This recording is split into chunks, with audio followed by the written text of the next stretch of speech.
Go ahead and kick it off, huh? Coach, obviously got hired at UCF. When you got that call, how excited were you? And what are you looking to bring to this DB room here at the Knights? It was exciting, absolutely. When Coach Frost called me, it was actually kind of crazy because me and my wife, we had just had a baby, and we're in the hospital.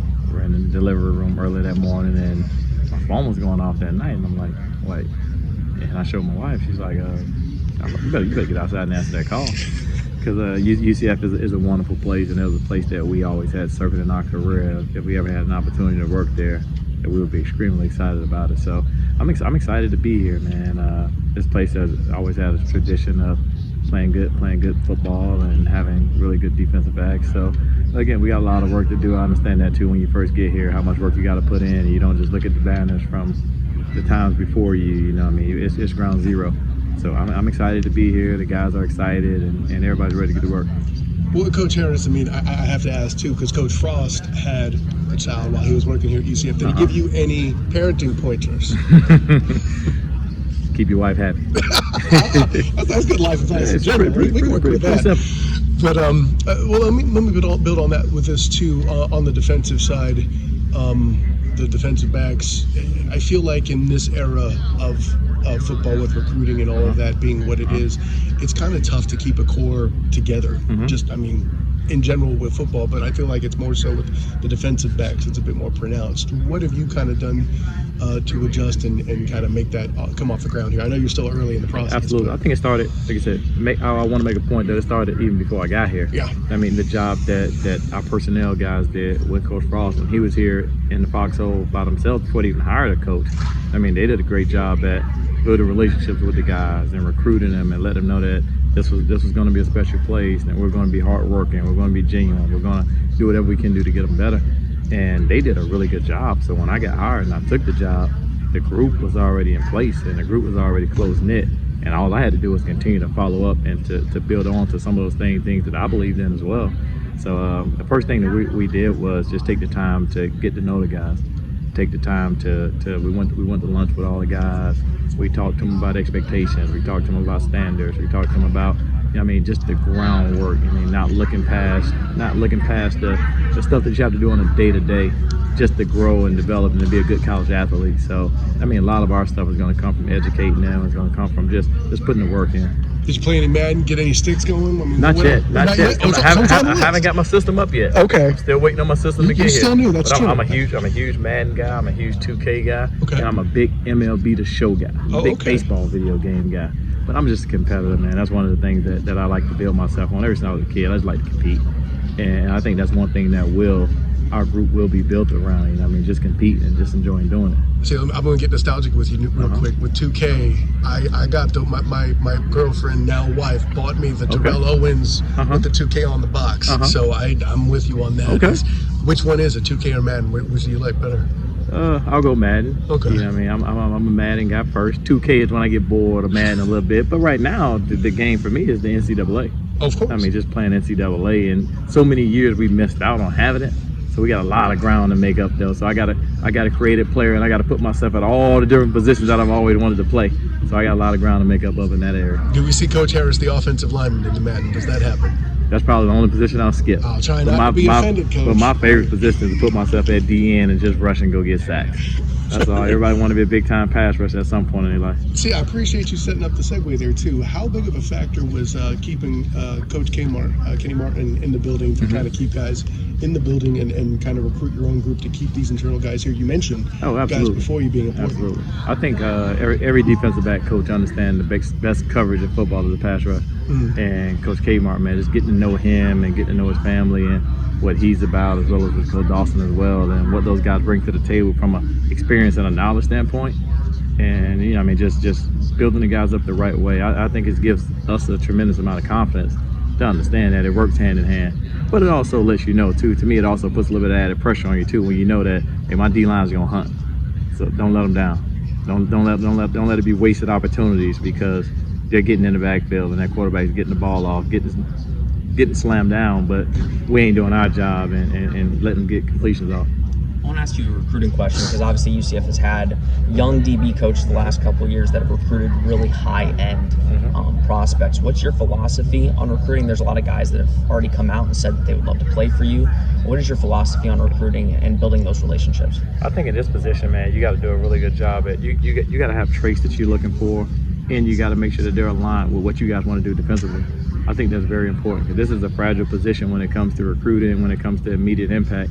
I mean, and I think that's the one experience I have being a highly rated defensive back coming out of this state, being one of the most highly recruited guys in the country, and going to a big program and struggling as a freshman, and just understanding from those experiences why I struggled and how I got better from that, and how I was able to make a huge jump from a freshman to a sophomore, and how important that development is. So I think it's guys that, like I said, believe in us, guys that believe that we can develop them, guys that believe that we have the right tools in our toolbox to educate them to get better. So when we go out and recruiting, it's not going to be a matter of looking for the most highly rated guys or looking for the guys that have all the national attention. We're going to look for those little things that we know we can coach, and the guys that really want to play for us, and the guys that have that ability in them to say, we believe in this program, we believe in Coach Brent, we believe in Coach Harris, and those guys are going to do a great job at recruiting us. So, I mean, we're going to be ground level. We're going to do a good job at building relationships, but also make sure we're turning every stone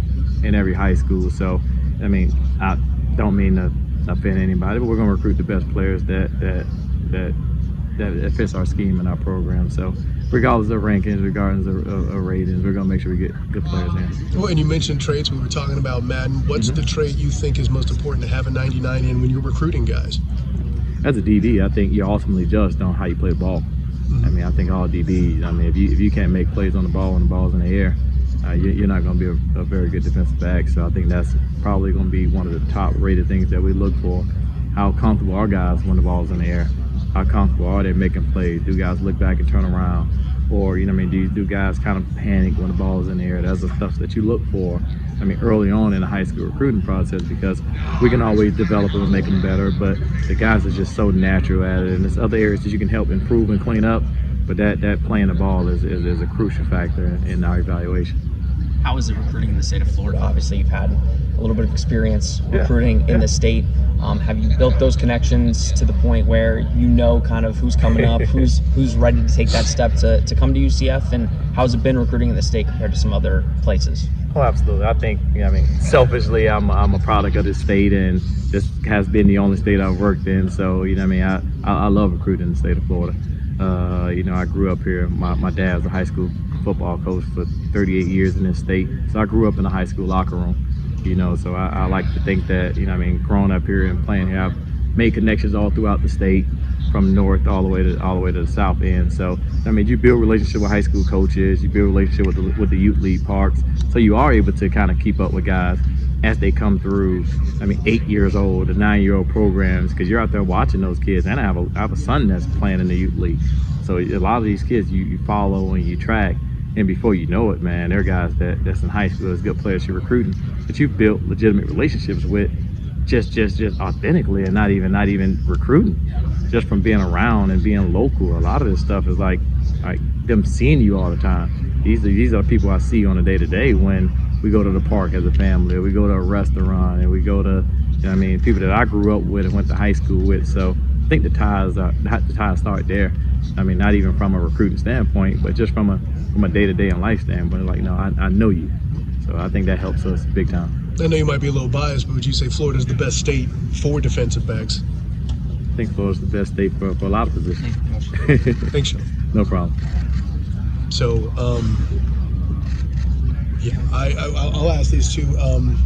From obviously, there's still a lot of work to do, and that we mentioned playing Madden and such, but I was talking with Coach Clark about on the offensive line about the importance of chemistry with the O-line. Everybody talks about that. Something that I don't think gets talked about enough is how the DB, in their own way, has to kind of work as a unit. How do you build that chemistry among your guys? I think the one thing we preach about, and everybody says it, but it's so important in the defensive back room, just because of how much we go through together. Like, we gotta legitimately like and love being around each other.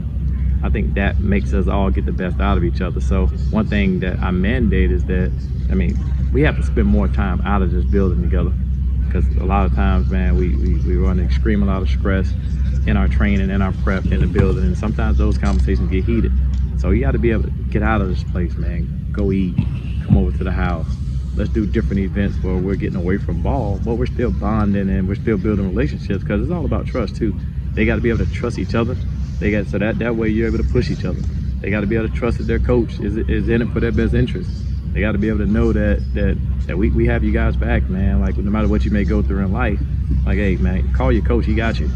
So when it is a third down and when it is a crucial situation, those guys will fall back to their training and say, man, I trust what coach telling me, because coach never let me down. When I needed him, he answered the phone.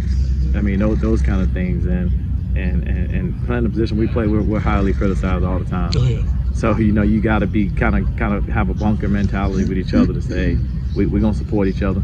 We're gonna build confidence in each other. So even when we're getting bombarded from all different angles, we got each other to turn to, and we can depend on each other. I was talking to Leroy Butler before his Hall of Fame induction, and it was with him I realized the similarity between the offensive line and the DBs, because you're always the last line of defense as the safety and as the offensive lineman. And I always thought that was interesting how those two things melded.